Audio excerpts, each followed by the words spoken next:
Something happened last night that we have been warning about for a long time on this channel. The largest stablecoin in the world, Tether, lost its peg to the US dollar, and that has massive implications for the entire cryptocurrency space. What's up, guys? I'm nobody special, and there are some serious fireworks going on in crypto right now, and it all started when Terra, another stablecoin, lost its peg to the US dollar. That set in motion a sequence of events and a panic and a stampede for the exits that it looks like may have now spread to Tether, which threatens to bring down the whole cryptocurrency space. And with that, we are going to shrink my big fat melon of a head and take a look at this chart of USDT, or Tether to the US dollar. This is last night, and you can see right around 5 a.m. Eastern time this morning, the value of a Tether dropped all the way down as low as 95 cents. Now, that may not seem like that big of a drop, but remember, this is a stable coin that's supposed to be pegged one for one to the US dollar. It's never supposed to drift more than a small percentage of 1%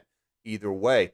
So to see this thing decouple by 5 cents in the blink of an eye like that, even though it's recovered a lot of that now, is a big warning sign for USDT. Now, this all started when UST, or Terra, which is the fourth largest stablecoin in the world, lost its peg to the US dollar. And here you can see over the last 5 days, the value of Terra has gone from $1 to as low as 29 cents, now at about 61 cents. Now, I'm not going to get too far into this story, but suffice it to say, Terra, and partnered with its sister coin Luna, is supposed to be an algorithmic stablecoin that is pegged one for one to the US dollar. And without getting too far into the mechanics, they use this anchoring algorithm to maintain Terra's one for $1. And they do it by offering 20% interest to anybody who locks up their money in order to maintain Terra's peg. And what do we say on this channel every time somebody offers you a risk-free 20% return?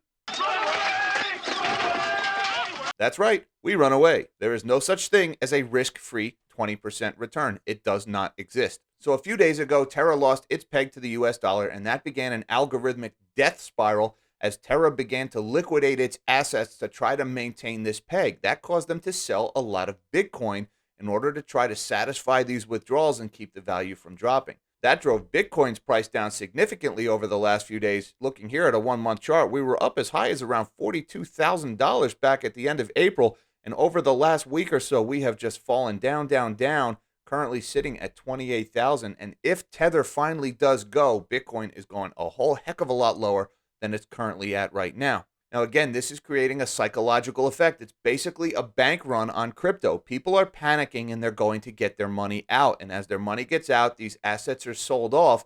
And now all these stablecoin issuers are being forced to sell their investments in order to redeem this money that people are withdrawing. It's driving down the value of these stablecoins. Now, Tether is unique here because I've been saying for a long time that at best, Tether is a case study in moral hazard, where they take money from investors and invest it for their own personal gain, but they assume none of the risk themselves.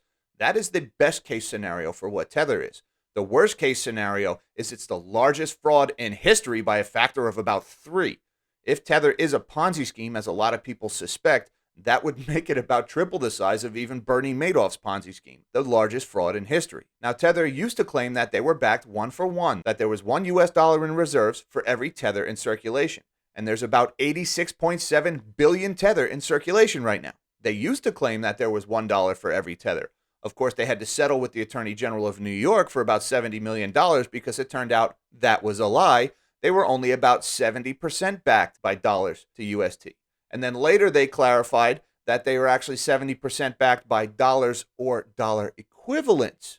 That was interesting. Well, we don't know what those dollar equivalents are because Tether has never been audited. They've never published an audit. Imagine an $87 billion company has never published an audit. All right, would you accept that from any bank or from any Fortune 500 company? Absolutely not. Somehow Tether gets away with it. Now, Tether claims that they hold about $30 billion worth of commercial paper, which is an IOU from a company. Which company? Again, nobody knows. Tether claims privacy is preventing them from disclosing which companies they have invested your money in. And I say your money because if you hold any cryptocurrency, then you are, through dotted lines, invested in Tether one way or another. We do know that nobody in Wall Street will do business with these guys, so that commercial paper has not come from any American companies. Where else in the world can you get $30 billion worth of IOUs if not America? That's right, China. And as you know, the bond market and the debt market in China is rather doo-doo at the moment, isn't it? With the collapse of the real estate market and a nationwide lockdown absolutely crushing business in China, bonds are defaulting left and right in that country. And for all we know, all this commercial paper that Tether is holding, most likely in China, is already worthless, which means as people rush for the exits and start redeeming their Tethers for dollars, Tether is forced to liquidate these investments that they're allegedly holding in reserves, assuming they even have them. Well, if those investments are only worth 10 cents on the dollar or 15 cents on the dollar, as a lot of Chinese company debt is now trading for, that means Tether won't have enough money to cover those redemptions if enough people run for the exits. And that is exactly what's happening right now. People are stampeding out of Tether. That's how they lost their peg last night. Now, that all assumes Tether even has the commercial paper that they claim they have. For all we know, it's one big Ponzi scheme, and they actually don't have any of it, and the money is already gone. They won't release an audit, so nobody knows. And check out this tweet last night from Chief Gaslighting Officer over at Tether, Paolo Ardoino, who writes, "Good morning. Reminder that Tether is honoring USDT redemptions at $1 via Tether.2. 300 million redeemed in last 24 hours without a sweat drop." So he's basically bragging right now. This is at 1:38 a.m. Eastern time this morning. He is bragging that he has been able to redeem $300 million worth of USTs. There is a bank run going on his company, and he's bragging that so far he's been able to satisfy those withdrawals. Well, if you look at this Tether chart, you can see right around 1:40 in the morning, here is when Paolo Ardoino made his cocky tweet. And look what happened a few hours later at 5 a.m. and down, down, down it goes. I'll take stuff that didn't age well for 1,000, Alex. Oh, and by the way, while we're on the subject, keep in mind, Tether actually has no obligation to redeem your money. This is right off of Tether's website, and all their legal jargon that people usually gloss over and just check the box and say, yeah, I've read it. It says, in order to cause Tether tokens to be issued or redeemed directly by Tether, in other words, in order to get your money back, you must be a verified customer of Tether. No exceptions will be made to this provision. And by a verified customer, it means you need to be one of their big clients, one of the big exchanges, i.e., not you. The right to have Tether tokens redeemed or issued is a contractual right personal to you. Tether reserves the right to delay the redemption or withdrawal of Tether tokens if such a delay is necessitated by the illiquidity or unavailability of loss or any reserves held by Tether to back the Tether tokens. And Tether reserves the right to redeem Tether tokens by in-kind redemptions of securities and other assets held in the reserves, which means, number one, they don't have to give you your money back if it's inconvenient for them. And even if they do pay you back, they reserve the right to pay you back with some other token or who knows what worthless garbage that they're holding in their reserves. For example, they could pay you back with, say Evergrande debt or a $100 IOU from Evergrande, which if you go to sell that in the open market, you'd be lucky to get a nickel for.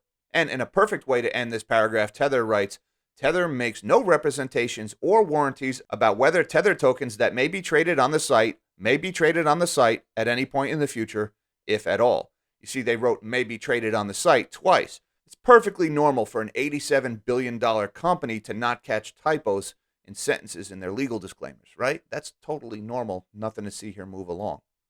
So long story short, Tether showed a lot of weakness last night when they lost their peg all the way down to 95 cents. And even though they have recovered a lot of that already, this is eerily reminiscent of a few days ago when Terra first began to lose their peg. And as you can see, things didn't go very well for Terra. And as more and more people get scared and stampede for the exits in cryptocurrency, it's going to drive further redemptions of Tether. And it could expose the fact that those reserves that they've been holding are actually worthless, if they even exist at all.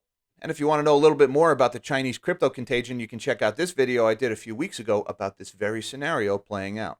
Till next time, live small and dream big.